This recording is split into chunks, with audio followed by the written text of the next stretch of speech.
Be prepared to live the most wonderful experience of your life. I wanted to make something sacred, free, with new perspective, open the mind. I start the fight to make Dune. You need to create another world.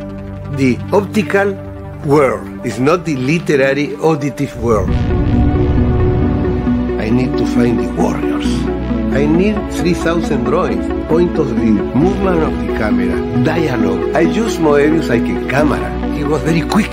He was superhuman. I went to search Giger. He made the monster of Alien. The castle, open the mouth, a tongue, go there, out. The spaceship came in the tongue.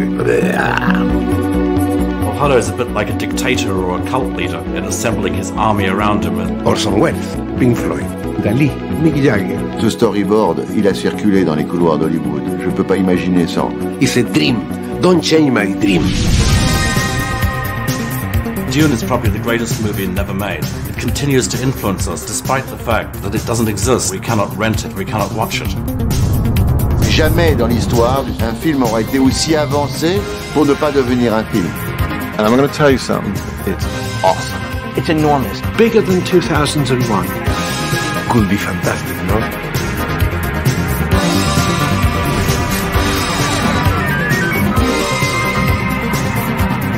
You can hear in some films, I'm Dune, I'm Dune, I'm Dune.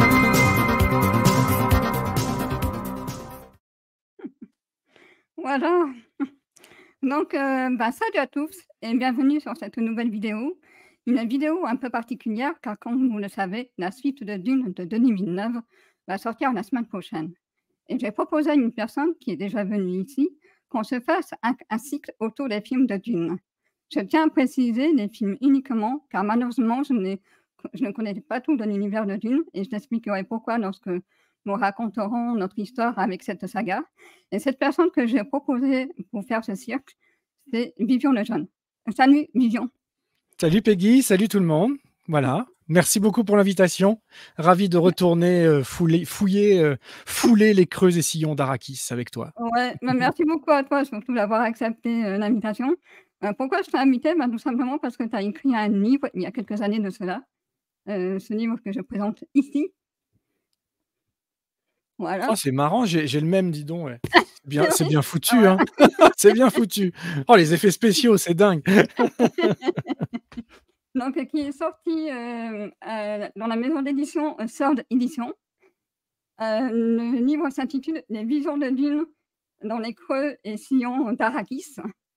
Et c'est vrai que j'ai beaucoup aimé ce livre parce que, comme je te l'avais dit, c'est vrai que tu ne prends pas le lecteur pour un imbécile. C'est-à-dire, voilà, tu as écrit le livre avec du style. Et ça, j'aime beaucoup les auteurs qui font ça. Voilà, du coup, ça nous permet vraiment de venir dans l'univers de la saga et avec aussi ta passion que tu portes à travers ce livre. Et c'est pour ça que j'ai beaucoup aimé de lire ce livre. Donc voilà, c'est un immense plaisir de t'accueillir ici sur cette chaîne. Est-ce que tu peux nous raconter ton histoire avec Dune? Oui, bien sûr. En fait, je l'ai rencontré tout bêtement par le film de David Lynch quand j'étais jeune adolescent. Honnêtement, je saurais plus dire. Je pense que j'ai vu le film en premier. C'était des souvenirs un peu flous, un peu lointains. Mais j'ai dû si j'ai vu le film en premier, j'ai lu le livre la même année. Voilà, c'est concomitant les deux. Je sais plus lequel m'a donné envie de l'autre, mais je pense que venant plus du cinéma, c'est d'abord le cinéma qui m'a donné envie d'aller lire le livre. Moi, à l'époque, j'avais beaucoup aimé le film de David Lynch, mais ça, je sais qu'on en reparlait dans une émission dédiée, donc je vais garder ces cartouches-là pour plus tard. Quant au livre, il m'avait donné beaucoup de mal, dans le sens où c'est un livre très complexe, très épais. Ça, c'est voilà, c'est un gros livre. Hein, je dis ça pas dans le sens pas uniquement dans le sens de il y a beaucoup de centaines de pages. Non, c'est très épais, même dans le style. C'est très descriptif. C'est très intériorisant. Voilà. Ce qui est intéressant, et ça on va en reparler après, c'est que Dune est souvent pris par le grand public et encore plus par les studios par tous les studios qui ont grappillé autour comme du space opéra. Ouais. Or, selon moi, ce n'est absolument pas ça. Bien sûr qu'il y a des éléments de space opéra. On a des familles qui se déchirent, on a des batailles, que ce soit à grande ampleur dans l'espace, ou en tout cas dans le ciel, ou alors sur Terre avec des armées les unes contre les autres, voire des combats one-to-one en combat, en affrontement singulier au couteau, ou en tout cas au glaive, quoi. Donc, il y a ces éléments-là, mais ce n'est pas, à mon sens, ce qui prédomine dans l'œuvre. Et quand j'étais jeune ado, j'avoue que ça m'avait un peu perdu parce qu'il a surtout une forte dimension ésotérique, religieuse, très très marquée, et que j'en fais pas secret, je le dis même d'ailleurs dans l'avant-propos du livre pour être transparent vis-à-vis du lecteur, je ne suis dans ma vie de tous les jours foncièrement pas quelqu'un de religieux du tout. Voilà. Donc j'ai du mal avec les œuvres qui questionnent à ce point la déification, même pas du divin. Là, c'est la déification d'une personne destinée à devenir plus grande que un simple humain. Voilà. Alors ça, c'est très intéressant, mais voilà, je sais plus quel âge j'avais, 13, 14 ans, j'étais trop jeune. Et ça, Dune m'a repris un peu après. C'est-à-dire quand vraiment je me suis plus plongé dans la littérature, plus fantasy, hein, j'avoue, je suis beaucoup plus de l'école du Seigneur des Anneaux et de Tolkien. Tolkien est pour moi beaucoup plus un père spirituel que Frank Herbert. Et c'est juste du hasard si j'ai eu à travailler sur Frank Herbert en premier et que j'ai travaillé sur Tolkien par la suite, toujours avec Third Edition. Mais voilà, c'est pas un choix de cœur. Je reconnais l'immense qualité du travail accompli par Frank Herbert. Je me plais à suivre les intrigues de ses premiers livres, parce que sur les 6, j'aime pas tout. J'avoue que je m'arrêterai facilement au 3e, parce que 4, 5, 6 me perdent un peu, même pas mal. Et le tout dernier, La Maison des Mers, je dois avouer, sacrilège, hein, que je n'aime pas du tout ce livre. Mais d'ailleurs, pour ces raisons-là. Parce que finalement, assez tôt, Herbert ne nous raconte plus vraiment une histoire, mais utilise l'histoire qu'il a mise en place dans le premier Dune, et un peu après avec le Messie de Dune, et surtout les enfants de Dune après, par la suite, pour nous donner des préceptes de vie, pour nous donner un petit peu des leçons de morale, des leçons, des espèces de codes sociaux, ou des analyses en tout cas, ou des points de vue de codes sociaux. Et donc là, on est très très loin du space up, très très loin du space up. Okay. Donc voilà, donc j'ai un rapport un petit peu ambivalent avec Dune, que j'ai appris à aimer par la qualité du travail accompli, par la qualité de ce livre, mais c'est pas mon livre de chevet. Là où je vais relire du Seigneur des Anneaux régulièrement, ou du Hobbit, je ne me replonge pas par vocation ou par plaisir dans Dune. Dune fait partie de ma vie professionnelle presque par hasard. Third Edition m'a fait une commande et je me suis trouvé à me replonger à fond dans cet univers-là pour écrire le livre. Maintenant, quand je me plonge à fond dans un truc, je me plonge à fond dans un truc. C'est-à-dire que je me dis, OK, est-ce que c'est peut-être pas ça, justement, la clé de l'objectivité vis-à-vis d'une œuvre? Est-ce que c'est pas plus intéressant, justement, de ne pas être un fan hardcore, de ne pas être un spécialiste, en tout cas au début de l'écriture, pour pouvoir analyser les choses froidement et de manière donc objective, comme j'ai déjà dit. Et ça passe surtout par comprendre qui était Frank Herbert, d'où lui il vient, et comment cette œuvre Dune s'est construite sur plusieurs décennies à travers son parcours à lui. Moi, c'est ce que je trouve le plus intéressant. Par exemple, quand mon livre est sorti, il y en avait plein d'autres qui sont sortis au même moment, chacun avec un prisme spécifique, la religion, la politique, la culture, etc. Et moi, j'arrive avec, quelque part, la biographie, non pas d'Herbert, mais de l'œuvre Dune, en fait. L'histoire de l'œuvre. Et je trouve ça, en fait, passionnant parce que on doit se rendre compte que toute œuvre, surtout quand elle devient culte à ce point, vient de l'imagination, du cerveau de quelqu'un qui a écrit ça dans un endroit spécifique, dans une période spécifique. Et moi, ça me passionne. Voilà, ça me passionne. C'est Dune et moi, c'est ça. Et après, juste, je finis la parenthèse. Je sais que je suis déjà très long. J'ai adoré les 2 mini-séries produites pour Sci-Fi Channel par John Harrison en 2000 puis en 2003. Donc Dune et les enfants de Dune, qui reprennent en 6 fois 1h30 les 3 premiers livres, et j'aime beaucoup cette mini-série, où là, je trouve que le matériau d'origine est vraiment respecté, les personnages sont bien développés, et voilà, j'annonce tout de suite la couleur, j'ai une préférence bien marquée pour la mini-série des années 2000. Non, mais c'est vrai que voilà, c'est vraiment ce que j'ai ressenti. En fait, tu remets aussi l'œuvre dans le contexte et c'est ça que je trouve, super intéressant parce que je trouve que justement, c'est ce qui manque parfois dans ces livres-là et que du coup, on n'a pas forcément tous les éléments pour mieux comprendre, bah, qui est l'auteur justement, à la base des livres et après comment les films sont venus après et c'est vrai que ça fait beaucoup débattre, hein, les films. Moi, en fait, justement, j'ai découvert Dune, quand, beaucoup ont parlé de Dune avec, l'arrivée, du remake de Villeneuve. Que du coup, tout le monde se revoyait, cet univers et tout. C'est quand j'étais sur, Twitter. Du coup, je me suis dit: «Ah tiens, bah, je vais peut-être m'y intéresser» parce que Villeneuve, normalement, fait pas trop n'importe quoi, avec son cinéma et je me suis dit: «Tiens, s'il a pris Dune, c'est qu'il y a une raison, quoi» et du coup, j'ai commencé par le film de David Lynch. Alors j'étais un peu mitigée, mais pareil, on en reparlera dans une autre vidéo et c'est vrai que du coup, j'ai vraiment découvert Dune par le documentaire. Du coup, ça va faire la transition. Et c'est vrai que la première fois quand j'ai découvert le documentaire, je l'ai arrêté au bout de 20 minutes parce que Ah je me ouais! suis dit: «Mais qui c'est ce gars qui parle tout le temps? Il parle que de lui?» Et en fait, j'ai dû le revoir une seconde fois, mais bien des mois plus tard, pour comprendre parce qu'il a cette impression en fait qu'on lui a volé son œuvre cinématographique. Est-ce que ça, tu le rejoins, par rapport à ça ou pas trop toi? Pas du tout. Ouais, Pas du tout. Non, non, moi je pense qu'on lui a rien volé du tout.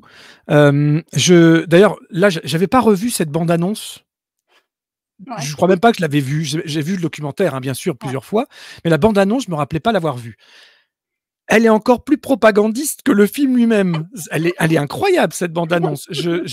C'est Mmh. sidérant. Et Mmh. non, non, moi je pense que personne ne lui a volé son film, dans la mesure où de toute façon ce film ne s'est pas fait. Donc, même si on reste indépendamment des considérations personnelles, c'est un Ouais. film qui ne s'est pas fait, donc personne ne lui a volé son film. Je pense qu'il a perdu son film tout seul, comme un grand. Parce que il y a une raison pour Mmh. laquelle tous les studios ont fini par dire non. D'ailleurs, ils n'ont pas dit non. Il y a une nuance. Les studios américains, beaucoup ont dit ah oui, on veut bien avec lui, là. C'est beau ce projet. On veut bien avec Moebius, on veut bien avec Dan O'Bannon, on veut bien, voilà, avec Pink Floyd, on veut bien, mais on veut pas de vous, Monsieur Jodorowsky. Mmh. C'est ça le problème. Ouais, Et moi, à la vue de ce documentaire, pardon, je comprends les studios. ouais, Je comprends les studios. Il fait peur. Il fait ouais. peur ce monsieur quand il débarque de nulle part et Mmh. que et qu'on ne le connaît pas. Alors je vais peut-être un petit peu trop vite, mais non, non, clairement et je sais que ça choque beaucoup à chaque fois que j'en parle, d'autant que j'ai écrit, mon livre sur Dune et que j'ai bien Ouais. creusé l'œuvre et tout ça et il est de bon ton de manière un petit peu commune que dans la critique, dans la presse spécialisée et de plus en plus même dans le grand public, de dire que le film de Jodorowsky, c'est tellement dommage qu'il se soit jamais fait, ça aurait été un chef-d'œuvre, etc. Mais moi, quand je vois ce documentaire, j'en ressors en disant wow, wow, wow, wow, heureusement que ça s'est jamais fait, Ouais. heureusement. Voilà.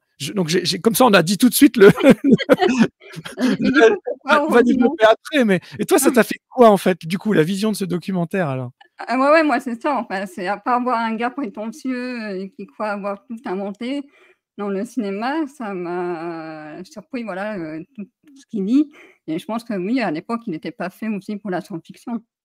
Enfin, tout simplement, quand on voit ses autres films, il n'était pas fait pour la science-fiction. Non, en tout cas, il était pas fait pour raconter une histoire, sérieusement et correctement. Ouais. Moi, je suis vraiment étonné, que des défenseurs hardcore de l'œuvre Herbert Mmh. soutiennent ce projet, continuent de dire: «Oh, Ouais, quel chef-d'œuvre on a raté!» ouais. Voilà et les mêmes personnes vont dire des films de Villeneuve: «Oh, c'est de la merde, là, ça va pas parce que telle réplique, c'est pas ce personnage-là qui le dit, mais c'est celui-là» et c'est enfin, ils vont aller chercher des petits détails Mmh mh. alors que Villeneuve, encore une fois, je grille pas les cartouches, mais grosso modo, il respecte, si ce n'est la structure, il respecte le récit. Ouais. Mmh. Voilà, je développerai un peu plus quand on parlera de lui, mais le récit Dune est à peu près respecté chez Villeneuve. Ouais. Mais il s'en prend plein la tronche des aficionados purs et durs, des gardiens du temple, comme j'aime les appeler, parce qu'il a changé une réplique par-ci, une réplique par-là, etc. Et les mêmes personnes disent « Oh là là, quel dommage, Jodorowsky n'a pas fait son film. » Mais en termes d'adaptation pure, ce documentaire nous montre plan après plan, séquence après séquence, interview après interview, à quel point ce film aurait été éloigné totalement du livre.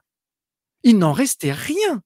Dès la première séquence. Alors, on peut parler de prouesses, de plans séquences incroyables, de prouesses d'effets spéciaux qui auraient été formidables, sachant que même encore aujourd'hui, des gens comme Douglas Trumbull ou Dan O'Bannon disaient eux-mêmes que oui, c'était super de travailler sur ce projet, que c'était très stimulant artistiquement, mais que c'était pas réalisable. Même eux le savaient. Ouais.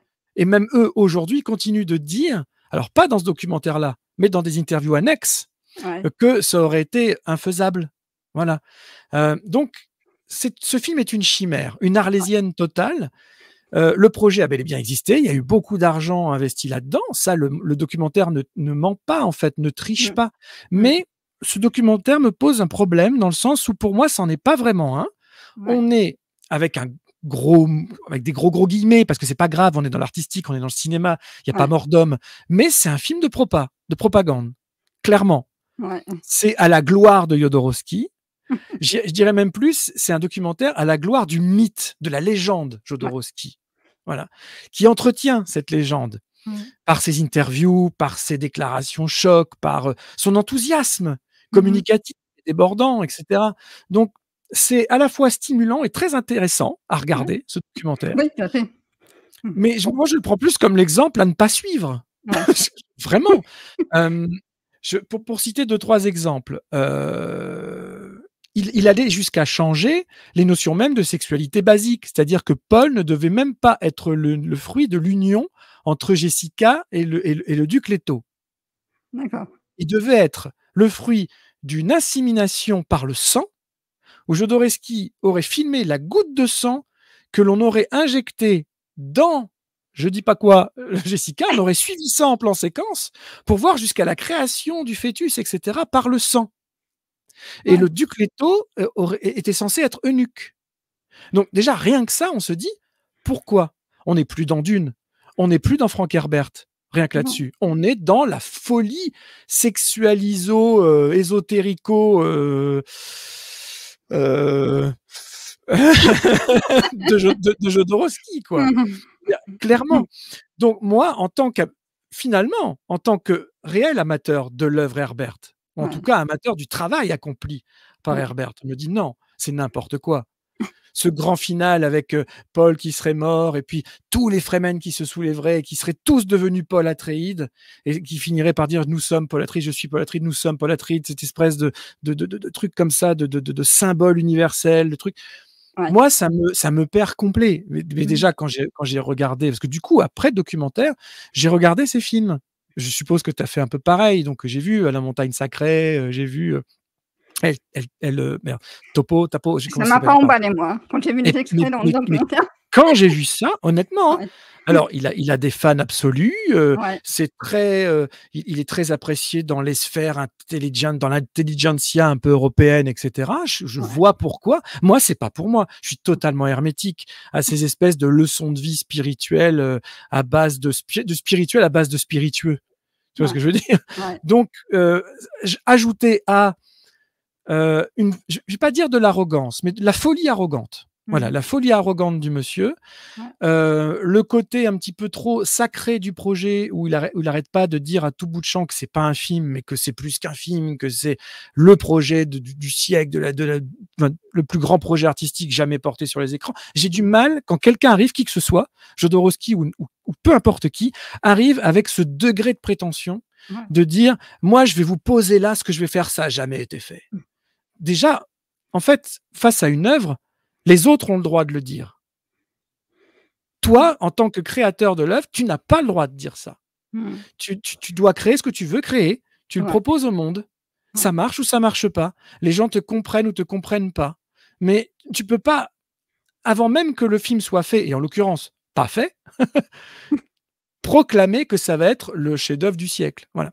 Et je suis assez choqué de voir de grands réalisateurs, de grands producteurs interviewés dans le film et qui s'énamouragent totalement de cette vision sublimée de ce métrage qu'on ne verra jamais. Ouais. Mais en plus, j'ai l'impression, quand tu en parles, ça serait même presque finalement un anti-Dune. Mais c'est complètement un anti-Dune. Et ce que les fans oublient, et je crois que le documentaire ne le précise pas, je ne me rappelle plus, mais ce qui fait vraiment capoter le projet à la fin, dans le documentaire, on comprend que c'est la faute aux méchants américains. Voilà, les Américains, les grands studios refusent le projet, refusent Jodorowsky, etc. Mais il faut savoir que, au-delà de Michel Seydoux, qui finançait une grande partie de cette production du côté français, Jodorowsky avait réussi à se faire subvenir par Frank Herbert lui-même. Il avait négocié les droits, il avait obtenu les droits d'Herbert, et Herbert avait de l'argent engagé dans la production. Il était coproducteur exec du film. Mais il ne s'est intéressé au projet concret que bien des mois après la mise en chantier de tout ce bazar, j'ai envie de dire. Et quand Herbert arrive rencontrer Jodorowsky, les équipes, et qui voit ce à quoi le film est censé ressembler, c'est lui qui coupe les vannes. C'est Herbert lui-même qui dit « Mais non, c'est pas mon livre, c'est pas mon univers, c'est n'importe quoi.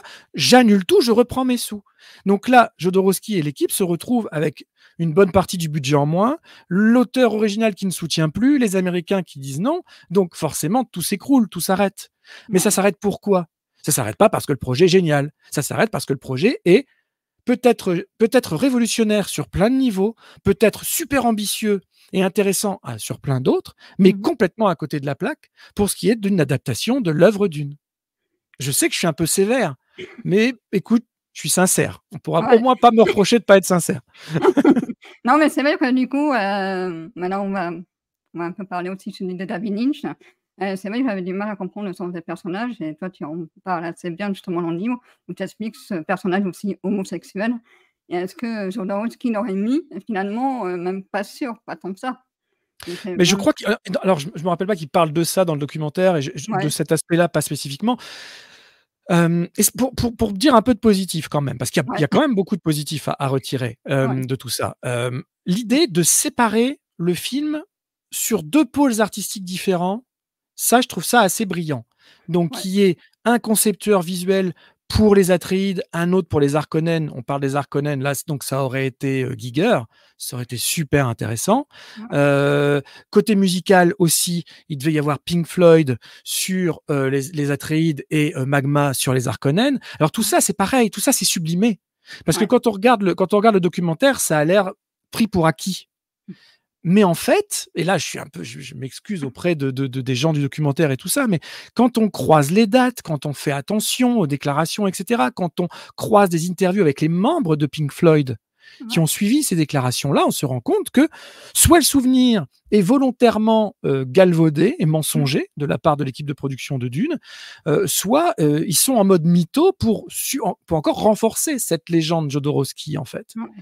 Parce que quand on regarde les dates, quand Michel Seydoux dit qu'ils avaient rendez-vous à Abbey Road pendant l'enregistrement de Dark Side of the Moon, qui est l'album culte des Pink Floyd, ça fait super bien de dire ça dans un documentaire. Mais c'est faux. Si rendez-vous il y a eu à ces dates-là, à Abbey Road, c'était l'enregistrement de l'album Wish You Were Here. C'était pas Dark Side of the Moon qui avait été enregistré plusieurs années plus tôt, 2 voire 3 ans plus tôt. Donc ça colle pas.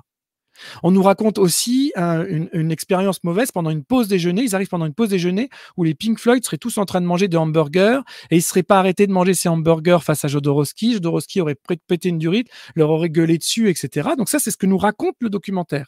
C'est dit dans le documentaire qu'il est parti, mais qu'ils l'ont poursuivi, qu'ils se sont excusés, qu'ils ont discuté après, etc. Que Gilmour est parti après lui, s'est excusé, qu'ils sont rentrés, qu'ils ont discuté après. Pipeau total. Pipeau total.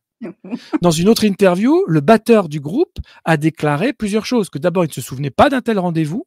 Que 2, il mangeait quasiment jamais de hamburger et encore moins dans une journée d'enregistrement. Et de 3, que jamais, au grand jamais, il avait vu Gilmour courir après qui que ce soit pour s'excuser de sa vie. Jamais. Donc, quand on croise un peu les infos, on se dit, bon, ok, le documentaire, il vend du rêve à ceux qui prennent ça comme du rêve, mais c'est une légende, c'est une chimère. Ça fait bien, ça peut faire rêver, mais il se trouve que c'est faux. Plus de la moitié des choses sont fausses dans le concret. Elles sont sûrement vraies dans l'ambition, dans l'envie, dans le subconscient ou dans les souvenirs erronés de Jodorowsky et de son équipe. Mais c'est faux et archi faux. Mick Jagger, on ne peut pas dire qu'on emploie Mick Jagger en le rencontrant dans une soirée parisienne, en lui parlant du projet autour d'un verre. Peut-être que ça s'est passé. Peut-être que Jagger a bien dit oui, bah écoute, on en reparle, oui, pourquoi pas. Et un pourquoi pas, Jodorowsky prend ça pour un ouais, c'est bon, yes. Donc voilà, donc c'est à la fois très, très stimulant et en même temps rebutant. Enfin, en tout cas. Voilà. C'est vrai que pour l'époque, ça aurait pu être un film génial parce que ça aurait pu évoluer justement tout ce qui est effets spéciaux. C'était dans les années 80, il me semble, c'est bien ça qu'il aurait dû y avoir. Mais quand on voit dans la bande-annonce, on entend cette phrase, ça aurait été bien meilleur que 2001, l'Odyssée de l'espace. Déjà, un documentaire qui démarre comme ça, il se trouve que c'est 2001, quoi, que 2001, il est allé au bout du projet, avec des effets spéciaux pour le coup révolutionnaires, qui eux ont changé l'histoire du cinéma de science-fiction, en tout cas en termes visuels, parce que la narration, la science-fiction, c'est pas trop inspiré de 2001 finalement. C'est plus Lucas qui est arrivé dans la foulée, et là les gens sont plus inspirés de Lucas parce que c'est beaucoup plus facile d'accès, beaucoup plus grand public, beaucoup plus fluide, etc. C'est pas le même cinéma. Donc moi j'aime les deux à des niveaux très différents, etc. Mais Jodorowsky, moi il y a des choses qui me choquent dans le documentaire, par exemple toute l'initiation de son fils, puisqu'il voulait que son fils joue Paul, un petit gamin de 12 ans qui a été subi, et ça c'est la vérité, à un entraînement 7 jours sur 7 pendant presque 2 ans, avec un coach sportif, entraînement à tous les arts martiaux, etc., dans le but de devenir Paul Atreides plus tard. Mais qui fait subir ça à son gamin? Pardon, là, je suis embêté parce que c'est du jugement, on sort de l'artistique. Donc, j'aime pas trop faire ça parce que, comme dirait notre ami Samir de Microciné, il faut rester dans le film. Mais là, le film n'existe pas, donc on peut en sortir un petit peu. C'est ce type de décision, ce type de comportement en dit long sur la personnalité même de Jodorowsky, sur la folie Jodorowsky. Alors, on peut trouver ça génial. Moi, je vais pas l'être, parce que je fais attention à ce que je dis, mais je pourrais être très sévère dans mes propos quand j'entends ce genre d'histoire. Et ce genre de pratique sur un si jeune garçon. Voilà. Jeune garçon qu'il avait d'ailleurs fait jouer totalement nu dans son film précédent. Bon, je suis pas... il me semble, c'est ça oui, c'est ça. Voilà. Moi, je cautionne pas ce genre de... Je ne me vois pas le faire, donc je ne cautionne pas l'idée. Voilà. Mais j'ai l'impression qu'en fait, du coup, ça aurait été un film qui aurait... un peu entubé le spectateur, en fait, parce qu'ils auraient l'impression de voir Dune, mais en fait, c'était carrément pas Dune. Enfin, c'était l'œuvre de Jodorowsky, mais ça n'aurait été pas Dune, quoi, en fait. C'est ça, il faut être objectif. Ce film n'aurait pas été Dune. Alors, peut-être que ça aurait été une grande étape de l'histoire du cinéma de SF. Peut-être, ça on saura jamais. Peut-être que ça aurait été même un bon film, voire un très bon film. Un grand film, je me refuse d'y croire, c'est pas possible. Il y a trop de choses barrées, beaucoup trop de psychotropes là-dedans, et beaucoup trop de religion allumée. Voilà. Et je pense que c'est un film qui se serait fait moquer au final, s'il était sorti. Ça, c'est un peu l'impression que ça donne finalement quand on voit à l'époque, quand on remet à l'époque aussi. Enfin, il faut bien sûr toujours remettre à l'époque, et ça, on a tendance à oublier de le faire, justement. C'est ça que je trouve que la contextualisation est toujours importante dans les films. Et toi, c'est ce que tu fais en fait à travers ton livre aussi, tu contextualises beaucoup les époques. Je le fais tout le temps d'ailleurs, pas que pour écrire ou pas que pour travailler. J'aime bien recevoir une œuvre dans son contexte. Par exemple, il y a des éditions qui se font plus, mais que j'adorais, de la Warner, qui a sorti. Moi, je suis un grand fan d'Errol Flynn, donc j'ai la collection d'Errol Flynn en DVD et tout ça. Et ce qu'ont fait Warner, c'est qu'ils ont reproduit les séances de cinéma d'époque. C'est-à-dire qu'on peut regarder soit le film tout seul, soit le film avec le dessin animé qui précédait à l'époque, la bande d'actualité qui passait en salle à l'époque. Je trouve ça génial de pouvoir se replonger, de se faire une séance comme si on était en 1938 et de bien comprendre d'où ça vient. Et c'est ça que j'ai envie de dire aux plus jeunes spectateurs qui nous regardent, c'est il faut regarder de tout. Il faut regarder de tout, toutes les époques. C'est pas parce que c'est en noir et blanc que c'est pas bien, c'est pas parce que c'est en Technicolor que c'est pas bien, c'est pas parce que Errol Flynn il porte des collants vert fluo que c'est pas bien. Il faut recaler toutes les œuvres dans leur époque parce que les films que vous aimez tant aujourd'hui en 2020, 2022, 23, 24, etc., dans 20 ans, ils auront pris le même coup de vieux que les films qu'on aimait nous il y a 20 ans. Il faut accepter ce changement. Ça paraît bête à dire, hein, mais c'est personne le fait, j'ai l'impression. Personne le dit, quoi. Mais une œuvre, elle existe dans son époque contextuelle. Et je montre mon livre, mais c'est plutôt pour montrer Herbert, ça existe dans son époque contextuelle. Herbert, il est concomitant au mouvement hippie. Et ses œuvres ne parlent que de ça.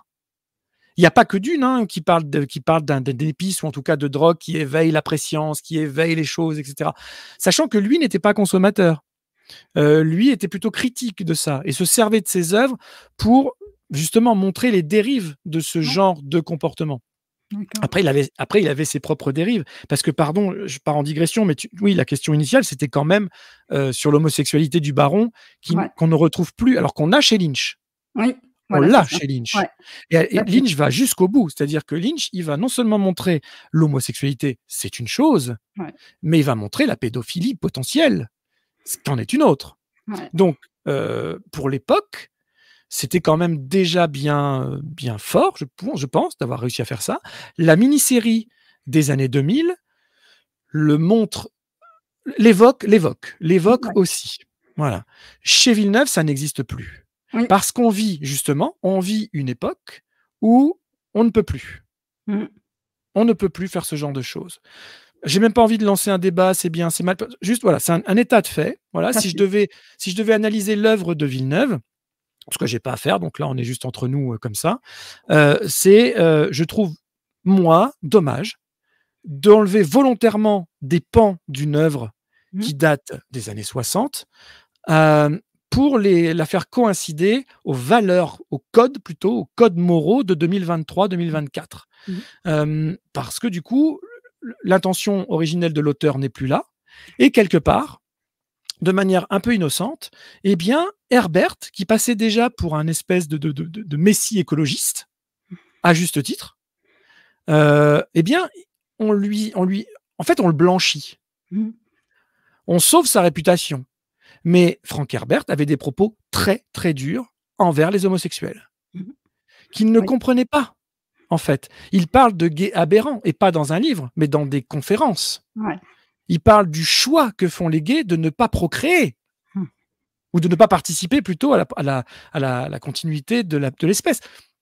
Ce sont des propos que, bien évidemment, et heureusement, j'ai envie de dire, aujourd'hui, on ne pourrait pas tenir, en tout cas pas aussi librement. Mais est-ce qu'il faut pour autant effacer ça des œuvres d'aujourd'hui? De toute façon, Villeneuve, il n'a pas le choix. Sinon, Warner, il ne produit pas. Mais ça, encore une fois, on en reparlera quand on traitera du cas Villeneuve. Mais c'est clair que ce n'est pas parce que les effets spéciaux aujourd'hui sont extraordinaires que forcément ça rend le film le plus extraordinaire possible. Mais non, parce que moi, le Villeneuve, il m'a conquis visuellement. Esthétiquement, il m'a conquis, j'étais bien pris. Il a un pouvoir. Il vient nous chercher par l'image, par le son, par cette extravagance. En fait, il est tellement fort tout le temps. Les potards sont tellement en haut tout le temps qu'on ne redescend jamais pendant 2h30 qu'il nous oblige à être bien dans son univers. Alors que quand on se pose 2 secondes, qu'on prend un peu de recul, on se dit « Waouh, ok, c'est flamboyant, mais c'est vide. » C'est très vide. Mais encore une fois, on lui fera son truc la prochaine fois. Par contre, Jodorowsky, il aurait pu le faire dans le même genre. Dans le même genre. Ça, Jodorowsky, non, parce que Moebius a un univers graphique très très fort et très chargé. Giger aussi.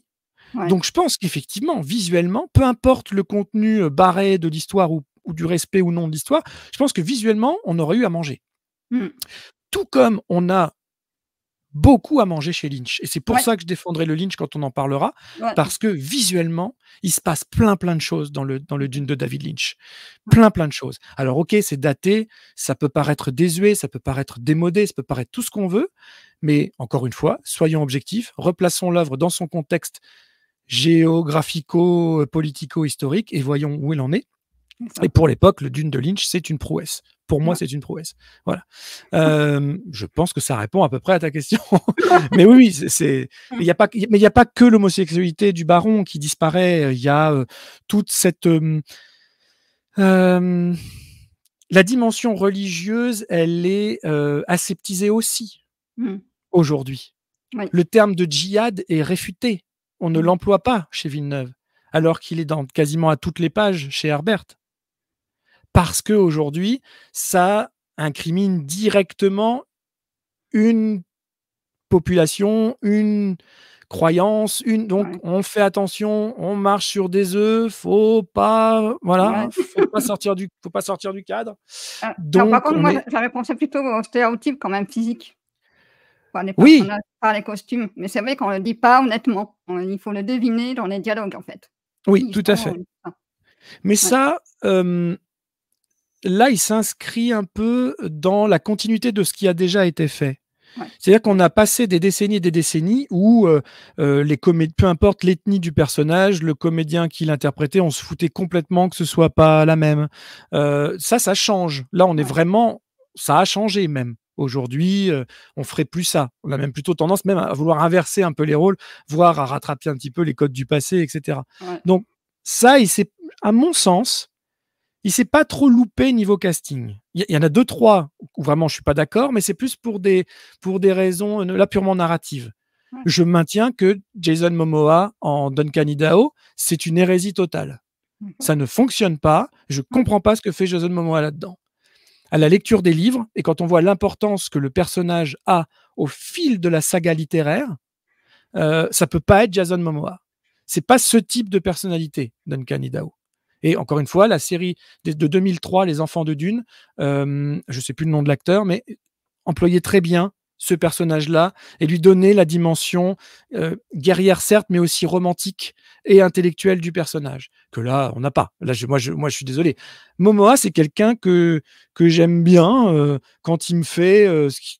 en fait, quand il est assez basique, quoi, c'est-à-dire quand il fait Conan ou Fast and Furious, il est là, brut de décoffrage, il le fait bien, il a du charisme, il peut même être amusant dans son excès, voilà, mais pas dans Dune, et pas en Duncan Idaho, pas quand on sait ce que le personnage est censé devenir.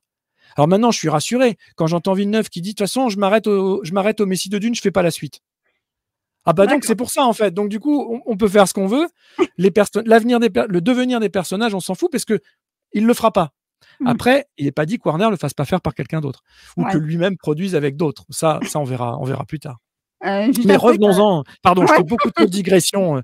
Excuse-moi, Peggy. Non, juste un truc en plus avec la vulgarisation de l'œuvre par Villeneuve. Désolé de le dire comme ça, mais j'ai l'impression qu'ils ont vulgarisé aussi du coup les traductions des livres.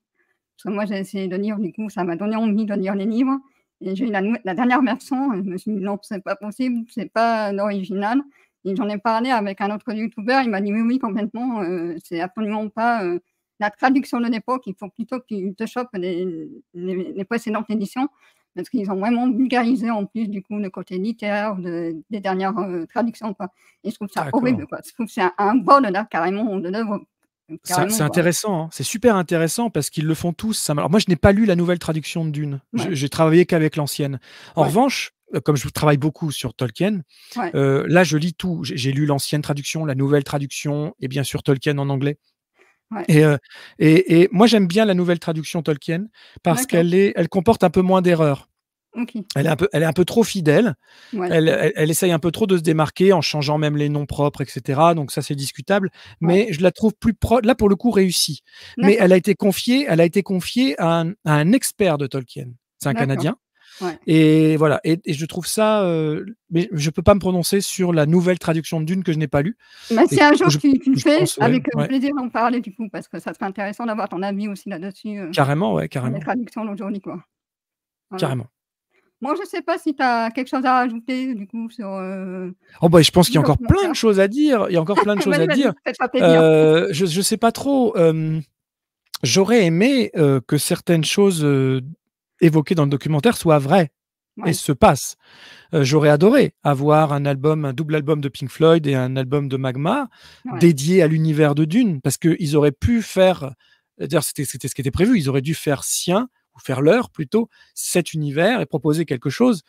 Et moi, en grand amateur de musique, hein, c'était primordial pour moi. Et là, je trouvais l'idée très bonne. D'ailleurs, c'est pas pour rien que De Laurentiis, quand il prend David Lynch pour son film, il met Toto. Parce qu'à cette époque-là, il y a une recrudescence de cette volonté de mettre des groupes de rock faire des vraies musiques. Voilà, Queen fait Flash Gordon et plus tard Highlander. Voilà, il y a plein de gens qui savent pas que l'album mythique de A Kind of Magic de Queen, plus de la moitié des chansons, les 3/4 des chansons, sont composées spécifiquement pour le film de Russell Mulcahy, Highlander, et à l'image, au scénario plutôt. Donc, les chansons parlent du film, racontent le film, racontent les personnages du film. Ça aurait été génial, parce que quand on voit la qualité de The Wall de Pink Floyd, tu te dis, qu'est-ce que ça aurait été Dune par Pink Floyd. Enfin, moi, j'aurais adoré entendre ça. Qu'est-ce que j'aurais bien aimé encore? Orson Welles, qui était pressenti, je crois, en Harkonnen, si je dis pas de bêtises. Ouais, surtout Orson Welles sur la fin de sa vie, qui avait en plus des exigences apparemment gargantuesques, voilà, qu'il fallait qu'il mange. C'est ça? Oui, voilà, ouais, exactement. Ouais. Et donc, pourquoi pas? Est-ce que, mais en revanche, quand on m'a annoncé, je sais pas, Salvatore Dali et Amanda Lear. Je ne crois pas du tout à Dali, hein, mais... Alors déjà, bon, apparemment les exigences financières qu'il aurait eues, etc. Tout ça, c'est pas, en tout cas, j'ai pas. $100 000 la minute ou je sais exactement, pas. c'était très cher, bon. Mais surtout pour quel résultat? Ouais. Parce que là encore, on est dans la projection d'un délire. Ouais. Parce que c'est pas parce qu'on se dit que tiens, tel personnage me fait penser à tel autre qu'une fois en situation sur un plateau où on demanderait à Dali de jouer, bah non. Ouais. Pardon, mais non. Chacun son boulot, chacun son métier, chacun sa formation. Alors il y en a qui arrivent à faire plusieurs choses, hein. Il y en a qui surprennent. Je demande qu'à être surpris. Mais voilà. Ouais. Après, c'est marrant ce mythe du Jodorowsky. Par exemple, chez Villeneuve, c'est très présent, cette empreinte du Dune de Jodorowsky. Par exemple, quand la première bande-annonce de Dune partie 1 sort, le premier teaser, c'est sur un remix de Pink Floyd. D'accord. C'est pas pour rien. Voilà, c'est pas pour rien. Et qui est-ce qu'on retrouve dans le rôle de la révérende mère Bene Gesserit? Charlotte Rampling, qui était pressentie pour jouer Jessica. Je crois que c'était Jessica, il me semble. En tout cas, elle était pressentie pour un rôle important dans le Jodorowsky. Donc, on sent qu'il y a cette volonté de rendre un hommage direct à une œuvre qui ne s'est pas faite. D'accord. Ça, c'est plutôt beau. C'est plutôt beau. Parce que moi, j'aime bien ce genre de caméo. Par exemple, quand à l'époque, la série Smallville, qui racontait la jeunesse de Superman, invitait Christopher Reeves le temps de quelques épisodes, je trouve ça super. Ou même Margot Kidder qui était venue aussi. Par exemple, j'aime bien quand on fait ce genre de parallèle comme ça, d'une œuvre à l'autre, où les acteurs d'une ancienne époque viennent symboliquement passer le flambeau et participer à ce qui se fait de manière contemporaine. Je trouve ça super beau, quoi. Mais là, on fait des références à une œuvre qui n'existe pas, et il n'en fait pas à l'œuvre qui existe. Il n'y a pas Kyle MacLachlan dans un coin. Il n'y a pas, Patrick Stewart dans un coin. Il n'y a pas. Bon. Donc, c'est marrant, cette volonté de. Et ça, je pense que ça contribue au mythe. Et sur Jodorowsky tout court, moi, je m'interroge vraiment. Alors, répondez-nous en commentaire. Encore une fois, que ce soit clair, je veux pas faire de provoque. Hein. Moi, je suis vraiment pas dans ce délire-là. Je tiens bien à insister là-dessus. Voilà, Peggy m'invite, elle me demande mon avis, je m'exprime librement. C'est qu'un avis. Si vous êtes absolument inconditionnel du cinéma de Jodorowsky, expliquez-moi ce qui vous plaît dedans. Parce que moi, quand je vois ces films qui existent, je comprends pas. J'avoue que je comprends pas. Pour moi, ça me sort complètement, ça me passe au-dessus. Je me dis non, mais là, on est dans un délire, et au point que je me dis, les gens qui disent viscéralement comprendre et aimer ce cinéma-là, moi, j'en suis au point où je me dis, ils mentent. Ils mentent. Ça fait bien. C'est pas possible. J'exagère un petit peu de manière, je suis un peu provocateur exprès. Mais moi, je suis pas loin quand même de penser ça. Ouais, je suis d'accord. Hein, quand il montre les extraits en plus de ces films dans le documentaire, moi aussi. Et du coup, en fait, alors j'ai pas envie de dire ça comme ça, pareil, mais son fils, j'ai l'impression du coup, il est complètement aveuglé par son père, en fait. Enfin, Bah, là, je vais pas. Là, on est dans, Ouais. là, on est dans le privé, dans le personnel. Ouais. Ils ont l'air encore proches. Ils se parlent. Je veux dire, Oui. au moins, on voit que le fils n'a pas tenu rigueur, ou en tout cas, on ne sait pas jusqu'à quel point de cet entraînement intensif et de cette vie bizarre qu'a Ouais. été la sienne. En même temps, quand on a un papa aussi barré, je pense qu'on a une vie un peu bizarre. Enfin, je C'est suppose. clair. Mais voilà. Mmh. Mais encore une fois, Ouais. c'est très rare pour moi de dire du mal. Je suis pas dans ce délire-là. Je préfère parler des choses que j'aime. Bien sûr. Voilà. Mais là, on fait un cycle, donc on va pas extraire les choses que j'aime moins. Il Ouais. faut en parler. Non, mais ça me fait vraiment bizarre de dire ouvertement que j'aime pas du tout le cinéma de Jodorowsky et que je n'aime Ouais. pas du tout la proposition qui était la sienne et que je ne comprends pas les gens qui continuent bec et ongles, à grands coups de ce documentaire d'ailleurs, à soutenir ce projet-là qui était voué si ce n'est à l'échec, enfin, s'il était voué à l'échec, ça a été prouvé, mais qui était voué à la catastrophe artistique, je pense, en tout cas en termes de respect de l'œuvre. Et encore une fois, je repose la question aux gens, où est l'objectivité quand on reproche à Lynch et maintenant à Villeneuve et certains même à John Harrison de ne pas respecter à la lettre tel personnage qui dit ceci, qui dit cela, et en même temps dire « Ah, Jodo, ça aurait été formidable, ça aurait été formidable ». Non, il faut être cohérent, il faut être un petit peu, faut redescendre un peu et puis être cohérent quand même. Bah, super, moi j'ai rien d'autre à rajouter. Oui, après voilà, continuez, quand même si vous voulez découvrir le documentaire, il faut surtout pas, non plus se fermer par rapport aux commentaires. Mais c'est vrai que oui, voilà, je me posais pas mal de questions et effectivement, par rapport à ce que tu en dis, c'est ça pour moi, ça serait juste, l'anti-Dune en fait, enfin, il aurait pris un peu, ouais, un peu des spectateurs, pas pour les débiles, mais un peu quand même parce que, bah, du coup, sans doute, sans plus qui auraient découvert l'œuvre par rapport à Jodorowsky, c'est qu'on n'aurait pas forcément lu et que du coup, ben, pour ceux qui n'auraient pas lu, je pense que ça aurait été génial, mais pour ceux qui l'ont lu, ça aurait été peut-être moins génial. Donc il y a toujours aussi ce double public entre ceux qui connaissent les œuvres, parfaitement et ceux qui, en fait, découvrent les œuvres, cinématographiquement et c'est vrai que moi, c'est plus par le cinéma que je découvre, toutes ces sagas-là. Comme je dis souvent, ben, quand j'étais petite, j'étais un peu interdite justement de toute cette culture populaire américaine et cetera et que du coup, je découvre que maintenant, mais c'est vrai qu'il y a des fois, ouais, je me pose un peu toutes ces questions, où est la fascination? Pourquoi on est autant fasciné par ces sagas-là? Et des fois, c'est très intéressant parce que c'est vrai qu'il y a aussi des fonds dont je me reconnais complètement comme le côté politique et cetera mais c'est vrai que, ouais, il y a des fois, je me dis qu'on est quand même un peu parfois de mauvaise foi, j'ai envie de dire, surtout quand c'est machin qui le fait, quand c'est machin qui le enfin l'autre machin qui le fait et du coup, c'est vrai qu'on manque un peu parfois, ouais, d'objectivité et voilà quoi. Donc non, c'était super, voilà moi, de toute façon, c'est ce que je dis à chaque fois, ma chaîne est là aussi pour s'exprimer, pour dire ce que l'on pense, ce qu'on en ressent aussi. Donc vraiment par rapport à ça, aucun souci et effectivement les commentaires sont là, pour répondre et si vous avez envie, de nous dire aussi si vous avez aimé ou pas l'entretien. Mais voilà, il n'y a aucun problème là-dessus. En tout cas, merci beaucoup Vivian. Non, Le mais je t'en prochain prie. donc ça sera sur le film de David Lynch. Ouais.